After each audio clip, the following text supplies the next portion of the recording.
Alhamdulillah wassalatu wassalamu ala Rasulillah wa ala alihi wa ashabihi wa man walah amma ba'd.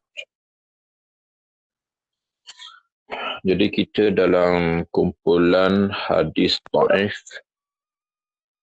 dengan sebab dicela ataupun dicarah, dicela seorang perawi kerana masalah dhabat, iaitu hafalan ataupun ketelitiannya. Jadi tajuk kita pada pagi ini iaitulah Al-Mudraj. Al-Mudraj maksudnya percakapan di tengah percakapan. Maknanya ada percakapan asing yang masuk di tengah-tengah ucapan asal. Al-Mudraj ismu maf'ul min adrajtu. Adrajtu syai'a fi syai' idza adkhaltuhu. Aku masukkan, aku masuk celah-celah. Wa dhammantuhu, aku selit sesuatu di celah. Ma ghuyyira siyaqu isnadi. Dari istilah apa yang diubah turutan sanad.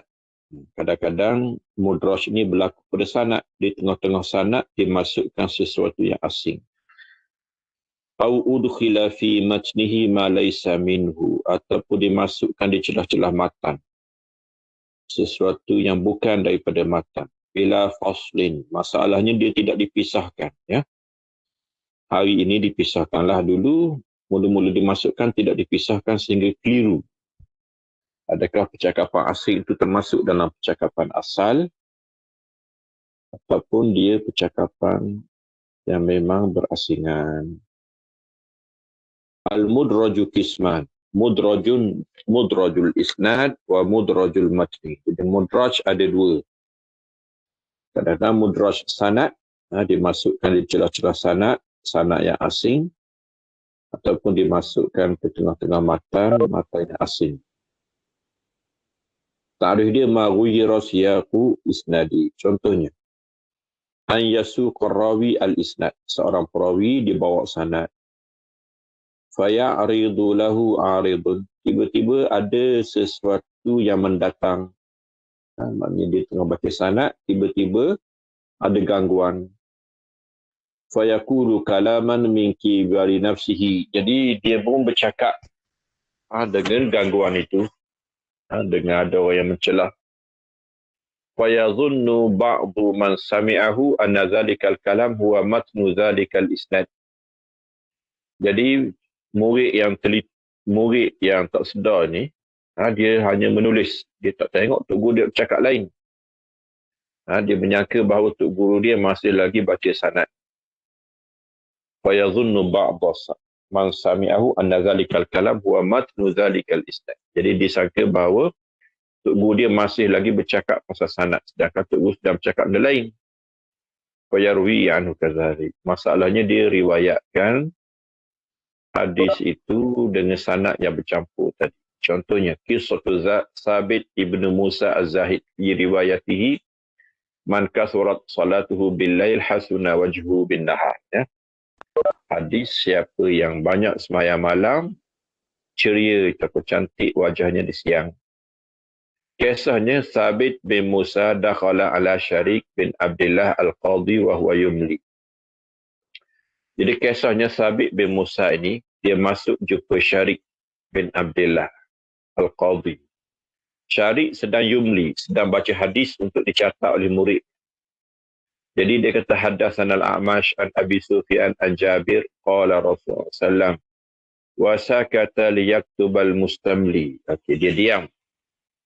Dan anak murid sedang bersiap untuk menulis. Falamma nazara ila Sabit. Okey, tiba-tiba Sabit masuk. Dan dia tengok wajah Sabit, dia kata man kasurat salatuhu bil-lail hasuna wajhu wan-nahar. Dia puji Sabit. Siapa yang sembahyang malam, maka siangnya wajahnya cantik.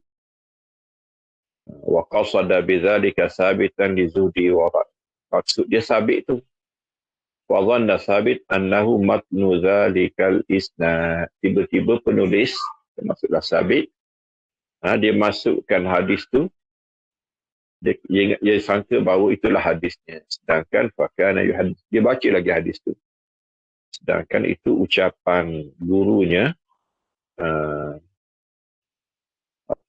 Syarik, untuk menceritakan perihal sabit, bukan hadis. Ya. Jadi hadis itu dhaif lah. Mudrajul matni, kadang-kadang percakapan yang masuk di celah matan. Ya. Ma'udkhila fi matnihi ma laysa minhu bila faslin. Apa yang dimasukkan di celah-celah matan, sedangkan dia bukan daripada matan, tanpa misah. Kadang-kadang awal al-hadis, permulaan hadis. Wahuwa qalil lakinnahu aksar min wuku'i fi wasatih. Yang kedua, fi wasatil hadis. Yang ketiga, akhirul hadis. Biasanya hujung ni biasa. Di hujung hadis. Contoh di awal hadis, sababu anna rawi yakulu kalaman yuridu an yastadillu alaihi bil hadis fayati bihi bila faslin fayatawahamu sami'u anna al-kull hadis. Jadi kawan tu nak cerita satu hukum lalu bawa hadis. Tapi pencatat dia catat semua sekali dimasukkan dalam hadis tanpa pemisah. Contohnya, ma rawahul khatib min riwayati Abi Qattan wa Syababah an Syu'bah ibnu Ziyad ibnu Muhammad an Muhammad ibnu Ziyad an Abi Hurairah qala Rasulullah asbighul wudu. Asbighul wudu itu bukan hadis. Itu ucapan Abu Hurairah, ucapan perawi. Wailun lil aqabi minan nar. Itu hadis. Jadi asbighu minan nar itu perintah guru, ya, guru kata ratakan wudu. Kerana Nabi bersabda wailun lil aqab itu hadis. Jadi asbighul wudu mudraj min kalami Abi Hurairah. Jadi Abu Hurairah dia nak suruh anak murid dia ratakan wudu. Dia kata asbighul wudu, lalu dia sebut wailun. Wailun ni hadis. Jadi anak murid masukkan sekali asbighul wudu pun dalam hadis. Jadi itu dimasukkan percakapan guru ke dalam hadis di awal hadis, ya. Contoh di tengah, kana Nabi sallallahu yatahannas fi gharir wa huwa ta'abbudu. Jadi wa huwa ta'abbudu tu kan sekarang dipisahkan, dulu tak dipisahkan. Ta'abbudu tu itu kata Aisyah. Yatahannasu dengan makna yata'abbad, ya. Dan bukan kalau Zuhri masalah. Zuhri menerangkan perkataan Aisyah. Yatahannasu itu cakap Aisyah menceritakan Nabi SAW beribadat. Yatahannas dengan makna yata'abbad. Itu yata'abbad, at-ta'abbud itu perkataan Zuhri. Dimasukkan di celah-celah hadis, ya. Jadi at-ta'abbud tu orang tak panggil hadis. Hadis mudraj orang panggil, ya. Okey. Contoh yang akhir. Lil abdil mamluk ajran wallazi nafsu biyadi lal jihad fi sabilillah wa birru ummi la ahbabtu an amuta wa ana mamluk. Jadi lil abdil mamluki ajran itu hadis. Adapun demi Tuhan yang nyawa itu di tangannya, bukan kalau tidak kena jihad, kalau tidak kena haji, dan kalau tidak kena buat berbakti kepada ibu, aku suka untuk mati dan aku hamba. Jadi di awal tu hadis. Wallazi nafsu, sumpah sampai akhir itu perkataan Abu Hurairah. Itu berlaku di hujung. Murid memasukkannya dalam hadis. Sedangkan itu ucapan Abu Hurairah. Abu Hurairah berkenaan dengan hadis, bagi hamba dua pahala. Pahala berbakti kepada Tuhan, pahala berbakti kepada tuan dia. Abu Hurairah kata, kalau boleh aku pun nak jadi hamba. Tapi hamba tak boleh berjihad. Hamba tak boleh haji. Hamba tak boleh buat baik pada berapa kecuali dengan izin tuan. Itu mudraj. Dawail idraj. Kenapa idraj berlaku? Pertamanya bayan hukum syar'i, menerangkan hukum syarak macam ucapan Abu Hurairah tadi. Asbighu bil wudu. Hukum syarak ialah meratakan wudu. Tidak tengah hukum tu, tapi orang masukkan hukum tu dalam hadis. Istinbatu hukum syar'i, mengeluarkan hukum syarak daripadanya. Ya. Qabla yutimmal hadis, belum daripada dia melengkapkan hadis. Syarah lafaz macam tadilah, at-tahannus, at-ta'abbud. At-ta'abbud itu perkataan Zuhri. Kaifa yudrakul idraj, macam nak kesan. Yang pertamanya, wuruduhu mufasilan fi riwayatin ukhra. Riwayat lain tak sebut. Ataupun riwayat lain pisahkan. at-tansis alaihi min ba'dil a'immatil muqtali'in. Nas. Yang disebut oleh sebahagian ulama yang mengesan. Ya. Ada ulama menaskan. Menyebut secara kenyataan yang jelas bahawa ini adalah idraj. Iqrar rawi itu sendiri mengaku bahawa dia melakukan idraj. Istihalah ataupun mustahil macam tadi. Kalau tidak kerana berbakti kepada ibuku. Ibu Nabi mana ada? Itu kata orang yang ada ibu. Orang yang ada ibu. Iaitulah Abu Hurairah yang ada ibu. Hukmul idraj. Al-idraju haram. Haram. Ya, bi'ijma' ulama'. Wa istasna min dhalika ma kana litaf idraj. Maksudnya sengaja memasukkan sehingga merosakkan hadis ataupun matan ataupun sanad itu haram. Kecuali tidak sengaja lah macam tadi. Macam mana? Ya? Kecuali untuk menafsirkan gharib. Maka itu tidak salah. Tapi itu pun kena pisahkan. Ya? Kita ada kitab khusus mengenai idraj ini. Iaitu Al-Faslu lil-Wasli Al-Mudraji fin Naqli. Ya? Taqribul Manhaj bitartibil Mudraj Ibn Hajar. Ya? Okey, satu lagi yang kita nak baca ialah Al-Maqlub. Al-Maqlub mana hadis yang terbalik. Ya? Ibdadu lafzin bi akhar. Ya? Tukar lafaz dengan lafaz yang lain pada sanad. Bitaqdim atau ta'khir. Didahulukan yang sepatutnya dilewatkan ataupun melewatkan sesuatu yang sepatutnya didahulukan. Ya? Contohnya, maklubus sanad. Maklub ada dua, ya, macam mudraj juga. Mudrajus sanad, mudrajul matan. Maklub pun maklubus sanad, maklubul matan. Ya? Maklubus sanad, tengok. Contoh dia, an yuqaddimar rawi wa yuakhir fi ismi ahadi ruwati wa ismi abih. Tertukar, ya, nama dia dengan nama ayah. Nama ayah didahulukan daripada nama dia. Contohnya Ka'ab bin Murrah. Ada setengah sanad dia sebut Murrah bin Ka'ab. Ini tersilap. Ka'ab bin Murrah. Ka'ab anak Murrah bapa. Yang bukan Murrah anak Ka'ab bapa. Ini tersilap. Ya, dalam babak hafalan dan juga ketelitian. Juga sengaja, kadang-kadang sengaja ditukar rawi dengan nama lain supaya diganjilkan. Igraq. Maksudnya supaya tidak dikenali. Ya. Contohnya, hadis yang masyhur daripada Salim, dia jadikannya daripada Nafi'. Tengok. Salim, anak kepada Abdullah bin Umar. Nafi' maula kepada Ibnu Umar. Dua-dua tu mengambil daripada Ibnu Umar. Kadang-kadang hadis masyhur daripada Salim, tidak masyhur daripada Nafi'. Tapi setengah-setengah perawi dia tukar kepada riwayat yang kurang masyhur.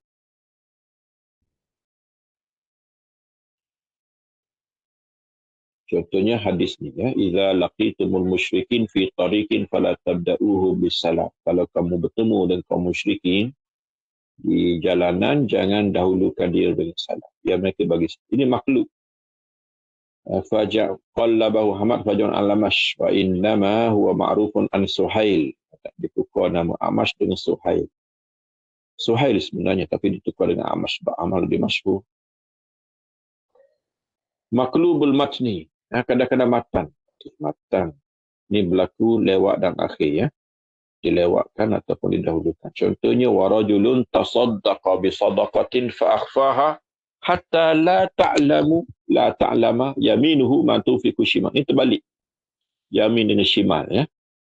Seorang yang bersedekah dengan satu sedekah, dia menyembunyikannya sehingga tangan kanan tidak ketahui apa yang tangan kiri memberi. Sebenarnya tangan mana yang memberi? Yang memberi ialah tangan kanan. Yang tak tahu ialah tangan kiri. Tapi ini terbalik, sehingga tidak mengetahui oleh tangan kanan apa yang sedekahkan oleh tangan kiri. Terbalik. Sebenarnya hadis yang sebenar ialah tidak diketahui oleh tangan kiri apa yang disedekahkan oleh tangan kanan. Terbalik, ya. Kadang sengaja untuk diuji. Sebagaimana ma'fa'ala ahlu Baghdad ma'al Bukhari. Ahli Baghdad dia nak uji Imam Bukhari. Dia terbalik-terbalikkan matan dan sanad. Iz qalabu lahu mi'ata hadis. Dia ubah 100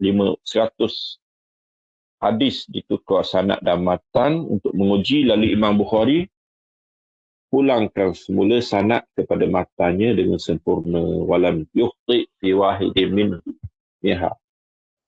Satu pun dia tak silap, ya, semuanya betul. Ini kehebatan Imam Bukhari lah. Kemudian al-asbab al-hamilatu alal qalbi, ya, punca yang membawa kepada bertukar atau bertukar. Qasdul ighraq, kadang-kadang sengaja dia nak buat pelik, liyar rabanas fi riwayat hadis, supaya orang ramai datang cari hadis dia. Qasdul imtihan, kadang-kadang memang nak menguji, ya. Ta'akud min hifzil hadis, nak kepastian hadis itu dihafal, macam yang berlaku kepada Imam Bukhari yang dilakukan ujian oleh ahli Baghdad. Al-wuku' fil khata', kadang-kadang memang tersilap. Dan dia tersilap, macam mana? Lidah dia laju, dia silap. In kana al-qalbu bi qasd al-ighraq fala syakka fi annahu la yajuz. Yang pertama ni tak haruslah. Tujuan nak pelik saja. Lianna fi taghyiran lil hadis, itu mengubah hadis. Wa in kana bi qasd al-ihdam fa jaiz. Kalau sengaja nak test, nak uji, itu boleh, tak ada masalah. Litasabut min hifzil muhaddis, supaya kita nak pastikan bahawa memang hafalan dia kuat macam Bukhari tadi. Wa in kana an khata'in fala syakka anna fil maut. Kalau tersilap itu dimaafkanlah, ya. Itu dimaafkanlah. Kita ada ke buku mengenai makhluk, ada, ya, Rafi'ul Irtiab fil Maqlubi minal Asma'i wal Alqab, karangan Al-Khatib Al-Baghdadi, ya. Itu je saya nak baca pagi ni, ya. Dua ni je saya nak baca, nanti kita akan baca lain, ya. Tajuk yang seterusnya. Sebab kita ni sebenarnya dah habis silibus dah, ya. InsyaAllah kita akan sambung lain kali. Ini apa yang sempat kita baca pagi ni. Wassalamualaikum warahmatullahi wabarakatuh. Wa ala alihi wa ashabihi wa sallama tasliman katsira. Subhana rabbika rabbil izzati amma yasifun wa salamun ala mursalin. Alhamdulillahi rabbil alamin. Wassalamualaikum